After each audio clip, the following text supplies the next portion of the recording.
मुक्तिदाता जो हैं तो बाबा साहेब भी अगर हमारे सामने जिंदा है तो मान्यवर साहेब कांसीराम की वजह से, इसलिए हमें उन्हें बार बार नमन करना चाहिए, याद करना चाहिए।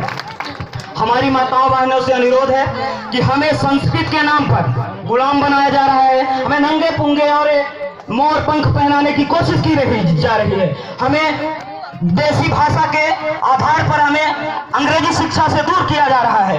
इसलिए हम लोगों को, आप लोगों को सतर्क कर रहे हैं कि अगर कहीं भी आपको संस्कृत के नाम पर, धर्म के नाम पर कहा जाए कि आप नंगे पुंगे या आधे अधूरे रहें, तो आप लोगों को उसका विरोध करना है और हमें बाबा साहेब के जैसे कोट पैंट और टाई पे आना है, क्योंकि हमारे बाबा साहेब ने कहा है कि हम नंगे को दिन नंगा देखकर नंगा नहीं होंगे, बल्कि उसको कोट पैंट में लाने की कोशिश करेंगे।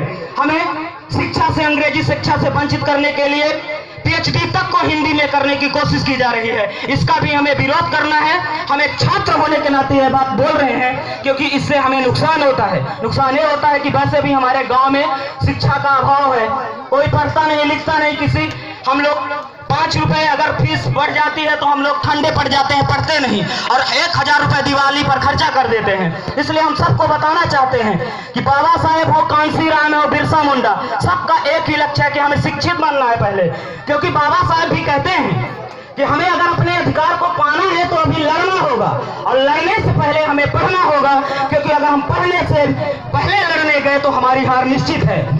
और हमें सबसे पहले इस लड़ाई को लड़ने के लिए मनवाद, धर्मवाद, ये जो पाखंडवाद है, इसको छोड़ना होगा, क्योंकि धर्म की पिच पर खेलने वाले लोग हमारे ऊपर शासन कर रहे हैं। जिनको हमारे ऊपर हमें छूने पसंद नहीं, वो हमारे घर आके खाना भी खा रहे हैं। उनको हमें खाना नहीं देना है, बल्कि उनको ये बताना है कि ऐसा करिए कि आप मेरे बेटे को ले जाइए, अपने घर खाना खिलाइए और अपनी बेटी से शादी करवा दीजिए, तब हम मानेंगे कि आप जातिवाद नहीं मानते थे।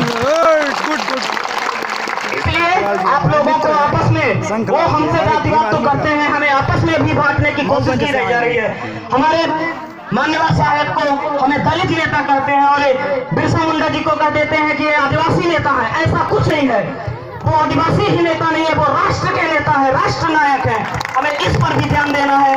जब हमारा कोई महापुरुष की जयंती आती है, उनको उसी जात विशेष में समेट दिया जाता है और आप लोग खुश होते हैं, तालियां बजाते हैं। हम आप लोगों को इस बात पर सतर्क करना चाहते हैं कि इस बात से सतर्क हो जाइए कि हमारे कोई भी महापुरुष एक जाति समुदाय या एक जात विशेष के नहीं है।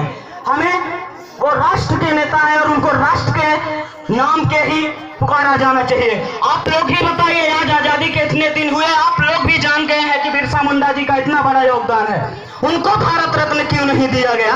बाबा साहेब को आजादी के इतने बाद, संविधान लिखने के बाद, उनकी मृत्यु के 30-40 साल बाद भारत रत्न दिया गया। ये जातिवाद नहीं था तो क्या था?